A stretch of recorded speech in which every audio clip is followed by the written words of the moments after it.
Olá, eu sou Matheus Carvalho, assessor do Departamento Jurídico da ANAJURI, e hoje trago para vocês nossa atuação em relação a dois processos em trâmite perante o Supremo Tribunal Federal. São eles o recurso extraordinário 611.874 e o recurso extraordinário com agravo 1099.099, ambos sobre o dia de guarda religiosa e que seriam julgados no último dia 14, mas foram adiados. No recurso extraordinário 611.874, ocorre a discussão acerca da possibilidade de candidato adventista se sujeitar à prova prática de concurso público em horário alternativo, de modo a não coincidir com sua guarda sabática. Já no recurso extraordinário com agravo 1099.099, debate-se a necessidade de o administrador público viabilizar obrigação alternativa para servidor em estágio probatório que estiver impossibilitado de cumprir fração de carga horária em virtude da coincidência de momento do expediente com o horário da guarda religiosa. A ANAJURI é amicus curiae nesse processo e, para comentar nossa defesa, nós convidamos o Dr. Luigi Braga, que nos representará fazendo a sustentação oral. O Dr. Luigi é advogado, diretor jurídico da Divisão Sul-Americana da Igreja Adventista do Sétimo Dia. Ele também é especialista em tutela dos interesses difusos pela Universidade da Amazônia e mestre em Direito pela Universidade Católica de Brasília. É professor de Direito em diversas outras faculdades e universidades brasileiras.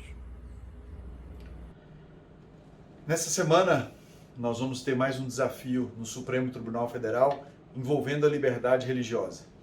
A ANAJURI, para quem não conhece, é a Associação Nacional de Juristas Evangélicos, e o desafio da ANAJURI em prol da liberdade religiosa é algo que não é somente para os cristãos.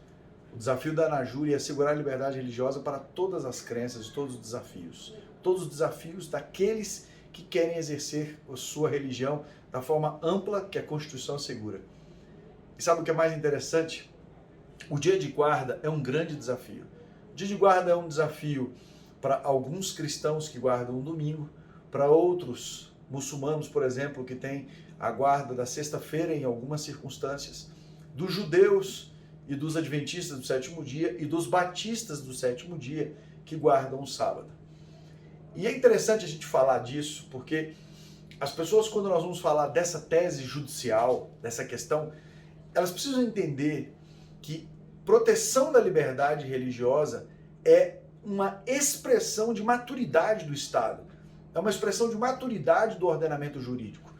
E o Brasil, através do Supremo Tribunal Federal e de todo esse pleito que nós estamos apresentando, através dos amicus curiae e de todos aqueles que vão entrar nesse desafio, a ANAJURI está na condição de amicus curiae desse processo. Nosso objetivo é discutir e trazer para o Brasil um acordo, uma decisão judicial que venha trazer essa maturidade, essa interpretação madura e qualificada para o nosso ordenamento jurídico. Muita gente pode olhar para isso e dizer assim, mas, doutor, essa questão de guarda não é uma forma de tratar desigual aqueles que são iguais, ou seja, não está violando a isonomia? É claro que não. Um dos desafios do Estado diante da pluralidade é a integridade. E a integridade leva em conta tratar de todas as minorias dentro do nosso país, dentro do nosso ordenamento jurídico. E o que nós estamos falando aqui pode ser de uma minoria, mas não é de uma minoria tão pequena assim. Dou um exemplo para vocês do Enem.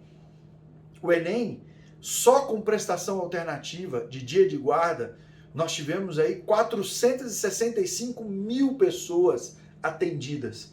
Nós estamos falando de uma minoria, mas nós estamos falando de um desafio para muitos brasileiros. E outra coisa que as pessoas podem dizer, isso não é uma questão de escolha? A pessoa pode escolher fazer isso. E é interessante falar desse tema da escolha, porque crença não é uma questão de escolha. Ou você acredita, ou você não acredita. E se você acredita, não é uma questão de escolha. Se você crê que a vontade de Deus, seja lá qual seja o seu Deus, no meu caso específico é o Deus bíblico, mas veja, é o Deus de Abraão, o Deus de Isaac, Deus de Jacó. Se você crê, não é uma questão de escolha, é uma questão de crença. E se nós olharmos para a Constituição Federal, e é interessante o material que vai ser discutido pelo Supremo Tribunal Federal, porque é a discussão mais pura constitucional, o direito à liberdade religiosa. Eu estou muito empolgado com isso, nós como juristas evangélicos estamos muito empolgados com a análise que o Supremo Tribunal Federal, que os ministros do Supremo Tribunal Federal vão fazer desse tema. Vejam vocês o que diz a Constituição Federal. Primeiro, no artigo 5º, no inciso 6º, ele diz que é inviolável. Vejam a profundidade do que diz a Constituição. É inviolável a liberdade de consciência e de crença, sendo assegurado o livre exercício de cultos religiosos e garantido na forma da lei a proteção aos locais de culto e às suas liturgias. O dia de guarda é, sem sombra de dúvida, protegido por esse artigo, por esse inciso. E veja que continua um pouco mais, e diz assim: é assegurada nos termos da lei a prestação de assistência religiosa nas entidades civis e militares de internação coletiva. E aí ela vem agora e fecha essa proteção da liberdade religiosa numa base estruturada incrível, quando diz que ninguém será privado de direitos por motivo de crença religiosa ou de convicção filosófica ou política, salvo se as invocar para eximir-se de obrigação legal a todos imposta e recusar-se a cumprir prestação alternativa fixada em lei. Vejam que interessante. Aqui nós temos uma conduta dupla. A primeira parte dessa conduta é a regra geral. Ninguém será privado de direitos por motivo de crença religiosa, ou de convicção filosófica, ou de política. Essa é a regra. Ninguém vai ser prejudicado pela sua convicção filosófica, pela sua convicção política, ou pela sua convicção religiosa.